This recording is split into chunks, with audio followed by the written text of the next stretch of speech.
To all of you. देखो आज हम लोग कुछ न्यूमेरिकल प्रैक्टिस करेंगे जिसके थ्योरी को हम प्रीवियस वीडियोज में देख चुके हैं। तो दो टॉपिक पे न्यूमेरिकल हम लोग आज कवर करेंगे। पहला टॉपिक होगा आपका magnetic field due to straight current carrying wire, दूसरा होगा magnetic field due to circular current carrying wire.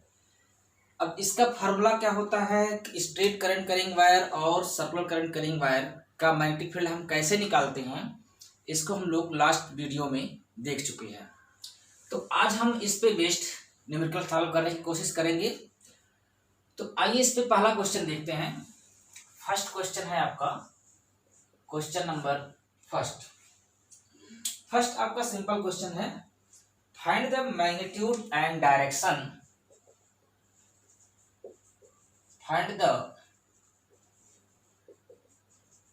Magnitude and direction of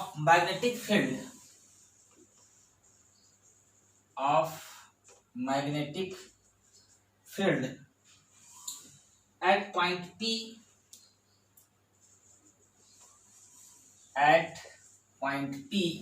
due to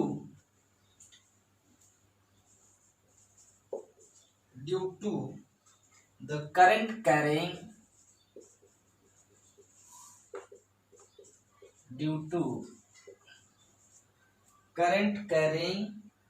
wire as shown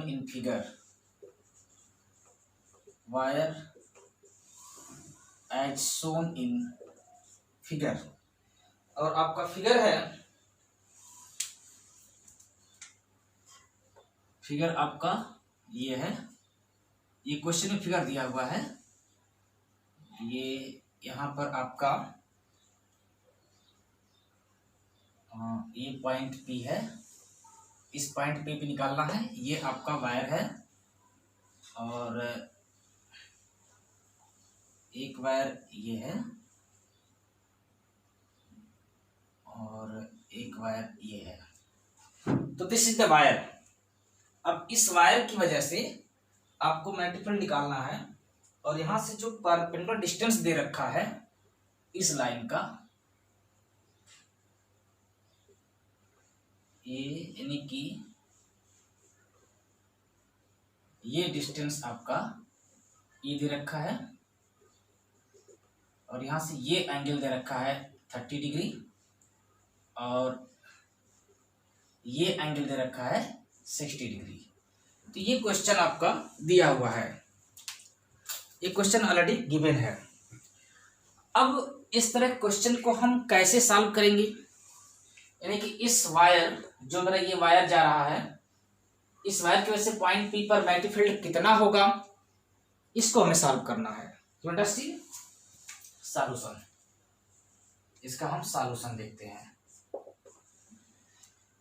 तो देखो यहां पर जो हमारे पास वायर है, 3 वायर दिख रहा है, इसका हम नाम लिख देते हैं। ये आपका वायर है AP, ये दूसरा वायर है आपका BC और तीसरा वायर आपका है CD। 3 वायर है यहाँ पर। और आप देख रहे हैं कि जो तीनों वायर है, ये तीनों वायर हमारा स्ट्रेट वायर है। तीनों वायर हमारा क्या है, स्ट्रेट वायर है। तो आइए थोड़ा सा एक बार फार्मूला रिकॉल करते हैं कि magnetic field due to straight wire की वजह से किसी पॉइंट पर कितना मैग्नेटिक फील्ड डेवलप होता है। तो यहाँ पर उसको हम एक बार पुनः रिकॉल कर देते हैं फार्मूला को, कि फार्मूला क्या होगा। तो देखिए, आप अगर हमारे पास कोई स्ट्रेट वायर हो, ये स्ट्रेट वायर है, suppose that this is AB, जिसमें करंट I फ्लो कर रहा है, करंट I फ्लो कर रहा है। अब इससे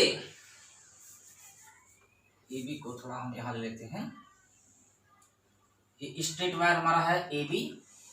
अब इसका हमने 2 केस बताया था कि जब पॉइंट P आपका इस AB वायर के लेंथ के अंदर हो, यानी कि point P lies inside the length of wire, तो उसका क्या फार्मूला होता है। और दूसरा प्रॉब्लम बताया था, find point P lies outside of the length of wire, जब आपका वो लेंथ ऑफ वायर आउटसाइड हो। तो ये, तो यहाँ पर देखो जब आउटसाइड होता है तो हमने कहा था कि इसको आप आगे एक्सटेंड कर दीजिएगा और इसको यहां से मिला दीजिएगा, तो ये आपका हो गया परपेंडिकुलर डिस्टेंस r। और फिर इसको आप इसके एंड को ज्वाइन करेंगे लाइक दिस और लाइक दिस, तो ये एंगल θ1 और ये एंगल θ2। तो जब ये केस होगा तो इस केस में जो आपका मैग्नेटिक फील्ड मिलेगा वो मिलेगा आपका B इक्वल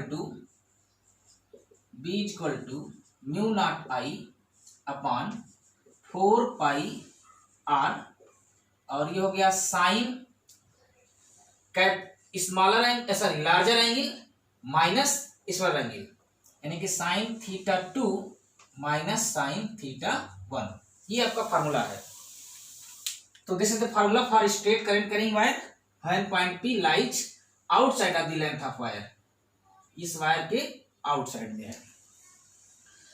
तो अगर इस वायर आपको, आप देखो BC को, यहां पर ये BC वायर को देखो, तो BC वायर आपका स्ट्रेट वायर है और इसके लेंथ के अलोंग पॉइंट P एग्जिस्ट नहीं कर रहा है, देखो इससे ऊपर है, तो ये वाला केस फॉलो हो रहा है। तो अगर ये वाला केस फॉलो हो रहा है तो पॉइंट P पर हम लोग मैग्नेटिक फील्ड के लिए हम ये फॉर्मूला लगा सकते हैं, तो इसको अप्लाई कर दो वहां पर।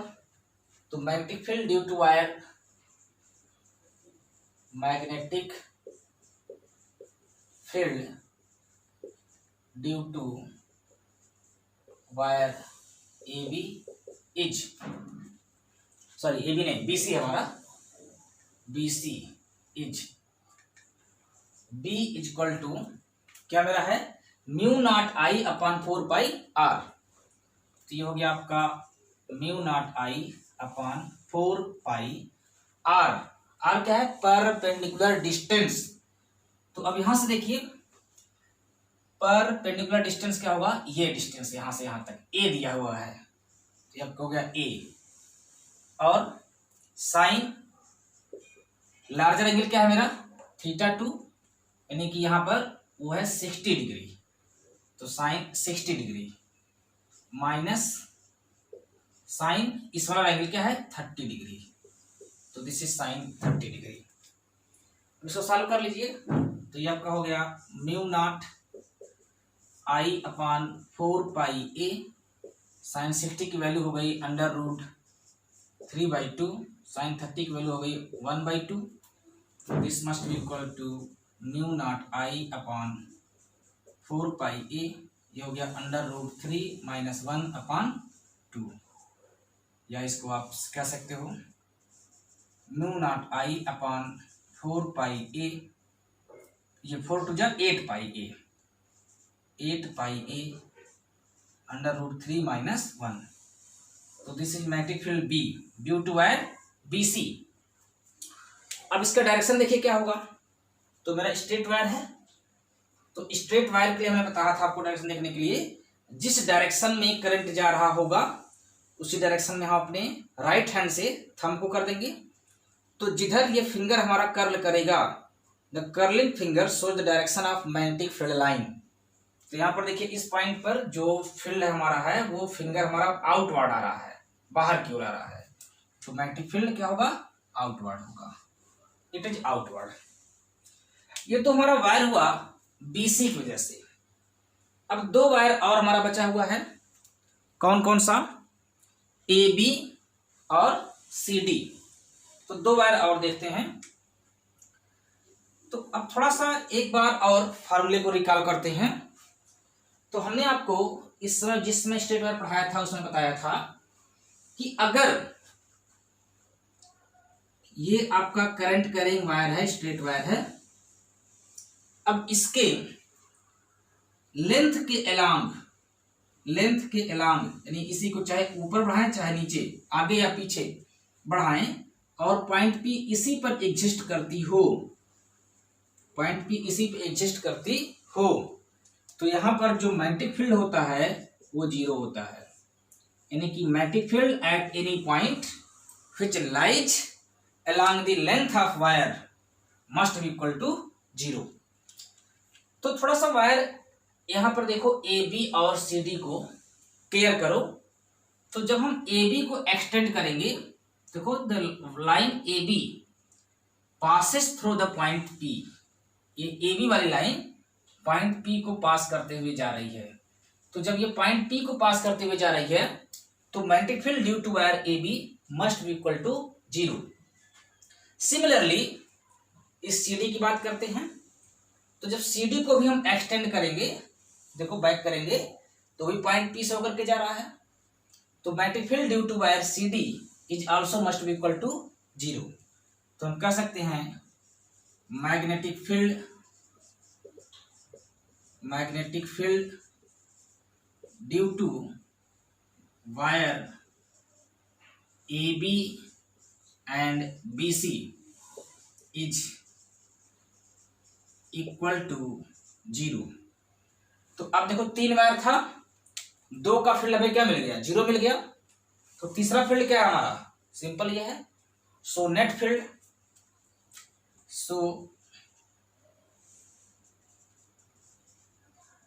Field B is equal to, यही आपका रिजल्ट हो जाएगा, mu naught I upon 8 pi a under root 3 minus 1। तो दिस इज रिजल्ट या final answer perpendicular to the plane in outward direction. तो ये तो सिंपल क्वेश्चन हो गया। कब, जब पॉइंट पी आपका अप्लाई कर रहा था किधर, आउटवर्ड। आइए एक दूसरा क्वेश्चन देखते हैं।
एक दूसरा क्वेश्चन है, question second.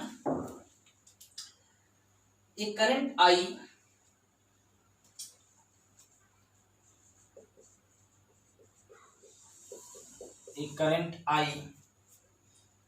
flows along a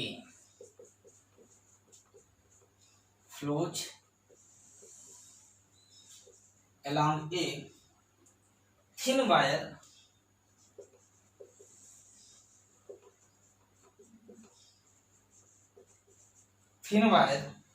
shaped as a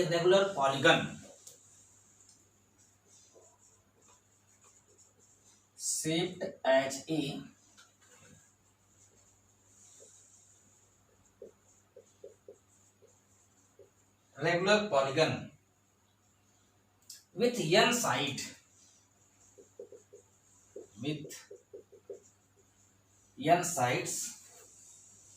which can be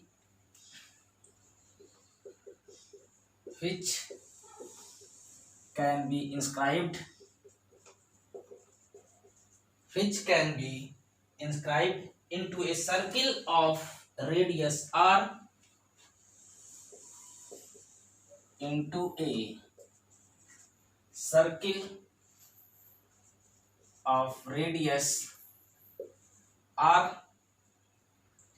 find the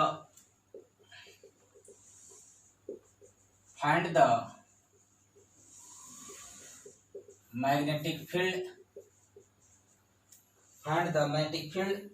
at the center of polygon. At the center of polygon. At the center of polygon. ये आपका क्वेश्चन है। अब देखो ये जो क्वेश्चन है, इस क्वेश्चन को हम एज ए फार्मूला भी यूज कर सकते हैं। कैसे हम इसको एज ए फार्मूला यूज करेंगे, इसको भी थोड़ा सा देखेंगे।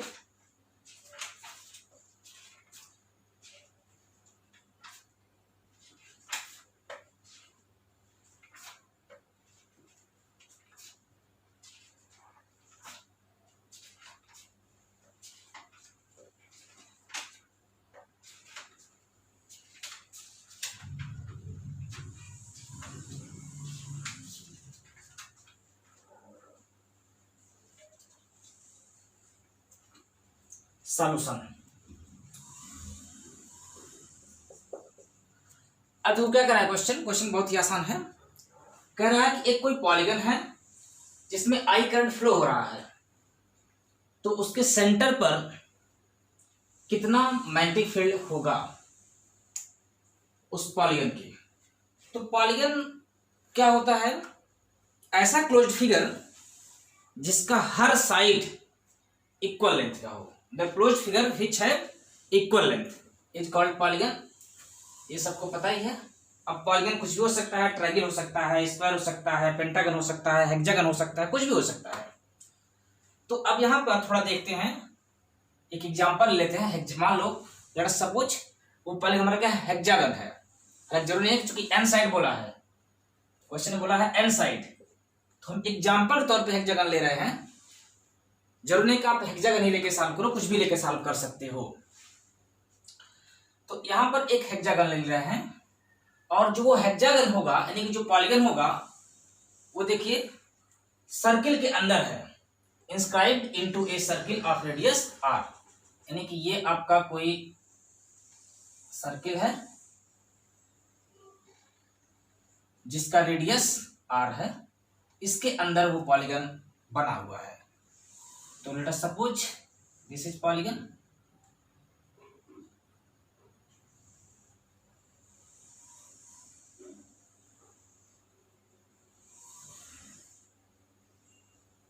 ये हमने हेक्सागन बना दिया, A B C D E F, और इसका जो रेडियस है, this radius of circle this is R. ये क्वेश्चन में कह रहा है ये रेडियस ऑफ सर्किल आर है, ये क्वेश्चन में कहा हुआ है। तो इसके सेंटर पर हमें निकालना है magnetic field. We want to calculate magnetic field at point O due to this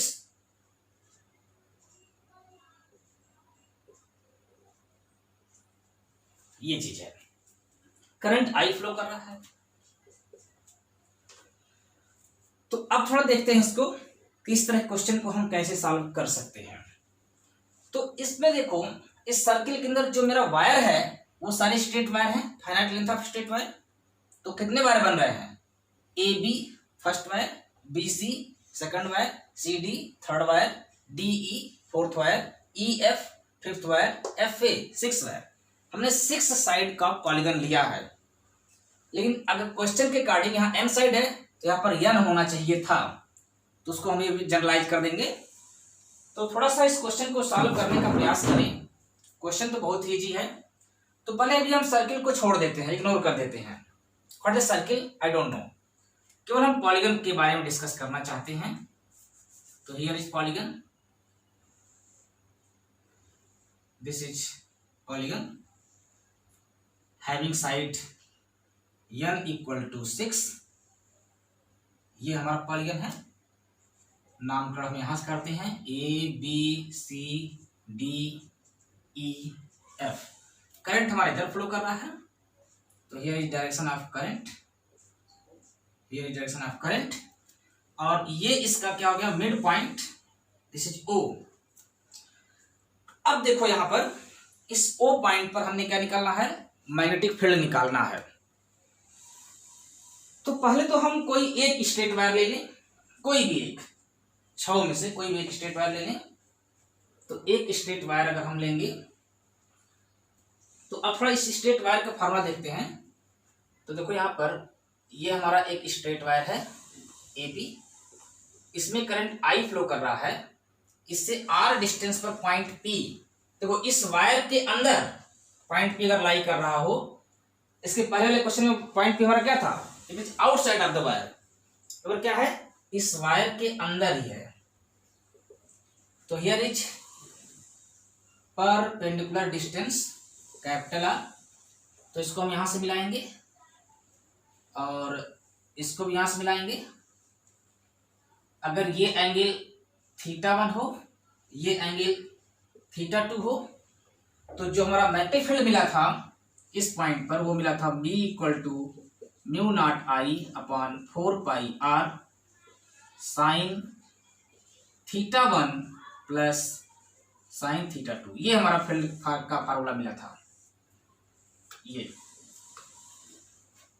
तो अब यहां पर देखो हमें इस पॉइंट ऊपर निकालना है, तो इसको हम अगर यहां से मिलाएं तो suppose that this is R,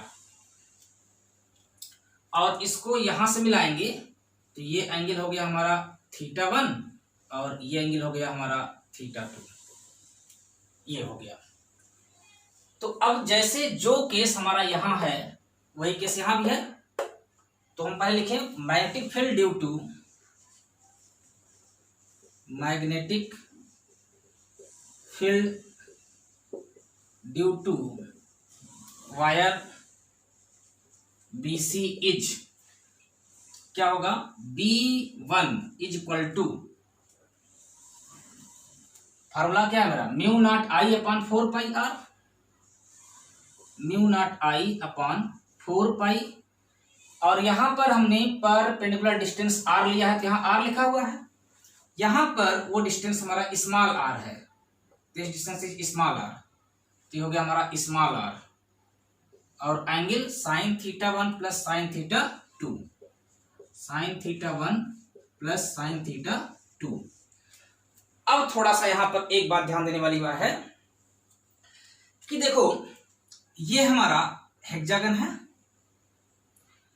तो ये सेंट्रॉइड है, तो सेंट्रॉइड से जो ये परपेंडिकुलर लाइन हम ड्रा करेंगे ये इस लाइन को दो बराबर भागों में बांटेगा, that is here PC = PB, तो हियर PC = PB, तो निश्चित ही जो एंगल θ1 होगा वो θ2 के बराबर होगा, θ1 = θ2, θ1 = θ2, तो जो θ1 है वो θ2 के बराबर है।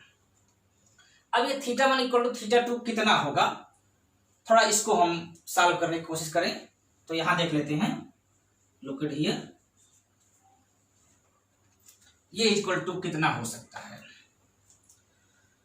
तो देखो ये जो सेंटर है, इस सेंटर पर अगर हम टोटल एंगल देखें पूरे होल वायर का, तो वो बन रहा है 360 डिग्री, 360 डिग्री, क्योंकि जो वायर है पूरा क्लोज्ड फिगर बना रहा है, तो इस सेंटर पर जो एंगल बन रहा है वो है 360 डिग्री। तो ये 360 डिग्री 6 साइड मिल करके बना रहा है, तो 6 साइड से जो एंगल बन रहा हमारा 360 डिग्री, 360 = 2π कह सकते हैं, 360 = कह सकते हैं 2π। तो वन साइड यहां पर कितना एंगल बना रहा होगा, तो वन साइड कितना हो गया 2π/6, 2π/6, ध्यान से देखना 6 साइड है, तो 6 साइड कितना हो गया 2π/6, तो ये 2π/6 कौन सा हुआ एंगल, तो 2π/6 जो एंगल हुआ वो ये θ1 प्लस θ2 दोनों हुआ, ये पूरा एंगल हुआ, दिस पूरा एंगल, यानी कि 2π/6 ये जो एंगल आएगा 2π/6 ये θ1 प्लस θ2 होगा। तो हम ये कर रहे हैं जो θ1 बराबर θ2 है, तो इसको हम लिख सकते हैं 2θ1 तो यहां से θ1 इक्वल टू क्या मिला हमारा 2π/6 इंटू 2 से 2 कैंसिल इक्वल टू हो गया π/6, यानी कि जो θ1 बराबर θ2 है वो हमारा आ गया π/6। तो ये हो गया हमारा इक्वल टू μ0I/4πr और ये हो गया साइन π/6 प्लस साइन π/6। अब इसको मैं लिख सकता हूं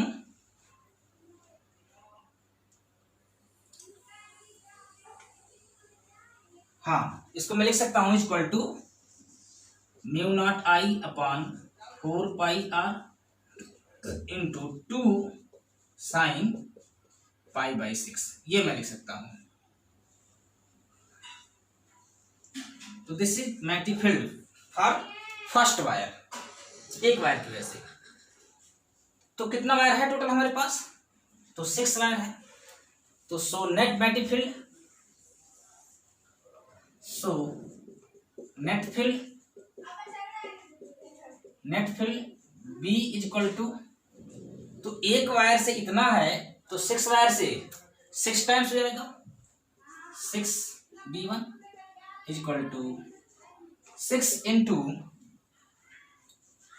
μ0I/4πr इंटू 2 साइन π/6। तो ये हमारा हो गया। अब यहां पर देखो, ये तो हमने एक एग्जांपल लिया कि यहां पर 6 साइड है, बट हमारा रिजल्ट क्या है, मेरा क्वेश्चन क्या है, मेन क्वेश्चन हमारा है कि वो n साइड है। तो अगर 6 साइड के लिए हमें इतना मिला तो n साइड के लिए तो जहां 6 है वहां पर क्या कर देंगे हम n कर देंगे। तो फॉर n साइड,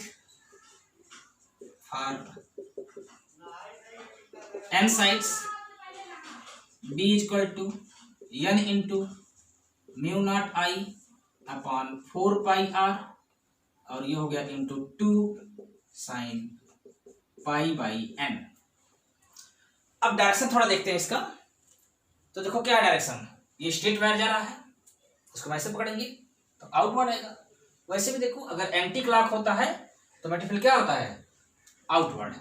तो it is perpendicular to the plane in outward direction.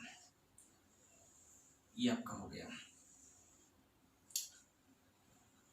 अब देखो नहीं पे जो क्वेश्चन तुमको मिलेगा वो या तो कहेगा कि यहां पर ये क्या है, ट्रायंगल है या तो स्क्वायर है। तो अगर यही चीज ट्रायंगल के लिए होता उसको हम यहां पर कंसीडर कर देते हैं, इसका आंसर तो यही हो गया। लेकिन अगर यही मान लो यन साइड ना करके कर दे, कोई ट्रायंगल शेप देता और कहता ट्रायंगल के लिए, तो फॉर ट्रायंगल यानी इक्वल टू 3 पुट कर लेते हैं यहाँ पर। तो B इक्वल टू आपका हो जाता है 3 into μ0I/4πr into 2 into sine π/3, यानी कौन सा, ये ट्रायंगल के लिए। तो ये सेंट्राइड होता है और आपको ये निकालना पड़ता है कितना होगा, तो इसको निकाल सकते थे आपको। अगर यही मान लो स्क्वायर के लिए पूछ ले, फॉर स्क्वायर तो यानी इक्वल टू 4, क्या मिलेगा, B equal to 4 into μ0I/4πr और साइन π/4,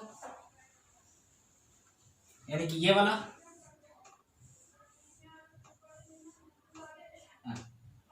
इधर चल रहा है। डायरेक्शन देख लीजिए, अगर एंटी क्लॉक है तो आउटवर्ड होगा, क्लॉक है तो इनवर्ड होगा।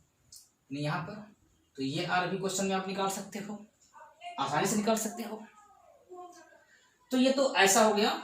यही आप एनसीईआरटी में आपका ये क्वेश्चन दिया हुआ है कि स्क्वायर के लिए निकालिए, ट्रायंगल के निकालिए। तो इस तरह से हम फार्मूले पे डायरेक्ट रख सकते हैं।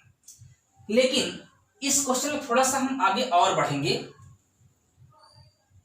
क्या आगे बढ़ेंगे, इस लाइन की वजह से, कह which can be inscribed into a circle of radius r। यानी कि ये स्मॉल आर नहीं दिया है क्वेश्चन में, यानी कि ये वाला एंगल आर नहीं दिया है क्वेश्चन में, ये दिया है। तो देखो जब इसको हम यहां से ज्वाइन करेंगे तो ये एंगल हमारा क्या है θ1, या इसको हम कह सकते हैं θ2, और यहां से चूंकि ये परपेंडिकुलर लाइन बन रहा है तो ये हो जाएगा 90 डिग्री। तो उस केस में ये आर आपको निकालना है, ये आर आपको निकालना है, ये आर पता है तो आप निकाल सकते हो। देखो this is base and this is hypotenuse, तो base upon hypotenuse cos theta. तो from triangle OPC cos θ1 equal to base OP upon hypotenuse OC equal to R by R। तो यहां से R equal to R cos, और θ1 की value आपने देखा pi by n, n side के लिए। ये जो पाई बाई 6 आया है ये 6 साइड के लिए था, तो n साइड के लिए फॉर n साइड θ1 बराबर θ2 बराबर पाई बाई n। तो इस वैल्यू को हम यहां पुट कर सकते हैं। तो this imply that b equal to mu naught ni upon 4 pi, और इस r की वैल्यू हो गई r cos pi by n into sine pi by n, और sine by cos equal to tan। तो this must be equal to 2 mu naught ni upon 4 pi r into tan pi by n। तो this is magnetic field due to polygon. ये हो गया। अब अगर मन करेगा तो 2 से 2 कट कर दीजिएगा, हालांकि हम यहीं पर छोड़ दे रहे हैं, आगे आपकी मर्जी। तो मेरा ख्याल है ये क्वेश्चन आपको समझ में आया होगा, कोई बहुत प्रॉब्लम नहीं क्रिएट किया होगा ये क्वेश्चन। अब